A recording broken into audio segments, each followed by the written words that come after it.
Do you like video games? Who hasn't played a video game before? Today, video games make up $100 billion global industry, and nearly two-thirds of American homes have a household member that plays video games. Hi, my name is Felix, and today I'm going to be talking to you about the history of video games. Let's get into the early days and how it all got started. In 1952, Professor A.S. Douglas created OXO, also known as Nuts and Cruces or Tic Tac Toe, as part of his doctoral dissertation at the University of Cambridge. In 1962, Steve Russell at the Massachusetts Institute of Technology invented Space War, a computer based combat video game for the PDP 1, which stands for Program Data Processor 1, a cutting edge computer mostly found at universities. It was the first video game that could be played in multiple computer installations. In 1967, developers at Sanders Associates Inc., led by Ralph Baer, invented a prototype multiplayer, multi-program video game system that could be played on a television. It was known as the Brown Box. In 1972, Baer licensed his device to Magnavox, who sold the first game console known as Odyssey. This primitive console didn't last long. One of Odyssey's games was the inspiration for Atari's Pong, which was the first arcade video game released in 1972. In 1975, Atari released a home version of Pong, which was as successful as the arcade version. In 1977, Atari released their home console named Atari 2600, which had joysticks and interchangeable game cartridges that played multicolor video games. A few milestones in the video game industry in the late 70s and early 80s includes the release of Space Invaders game in 1978. In 1979, Activision was launched, which was the first third-party developer.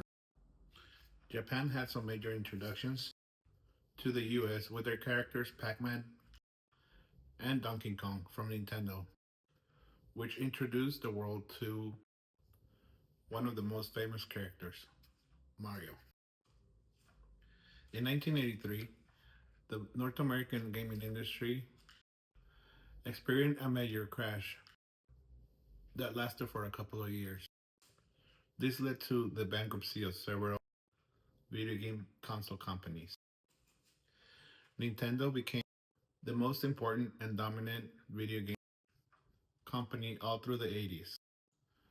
But towards the end of the 80s, the first gaming console war. In 1989, Sega released the Genesis console, which was a big competitor with Nintendo with the release of their game Sonic. Nintendo came back with the release of the Super NES console in 1991. Then we saw for the first time the launch of video games for both consoles early to mid 90s.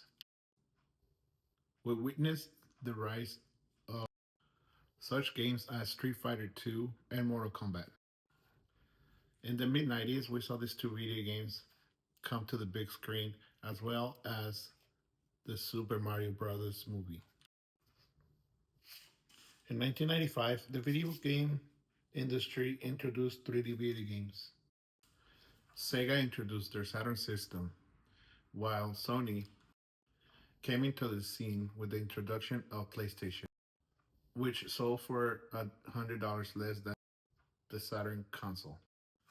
Meanwhile, Nintendo launched their Nintendo 64 console. Sony's PlayStation dominated the gaming industry all through the 2000s when their biggest competitor, Microsoft, introduced the Xbox 360 in 2005. And in 2006, PlayStation released the PS3 and Nintendo released the Wii. With the kickoff of the modern age high definition gaming, there have been many changes in the gaming industry in the last 20 years. But one thing for sure is that there are three main console competitors that are still pretty dominant, which is Sony's PlayStation, Microsoft's Xbox, and Nintendo Switch. But there's also a big number of people that use PCs, their phones, and tablets to play video games. Today, there are many people that play video games for a living and they make really good money with it. I personally enjoy video games since I was growing up. Even to this day, I enjoy them. Even though I don't really have that much time to play anymore, I do enjoy to play whenever I have the chance to. It is a form of distraction and relaxation. And you? Do you like to play video games?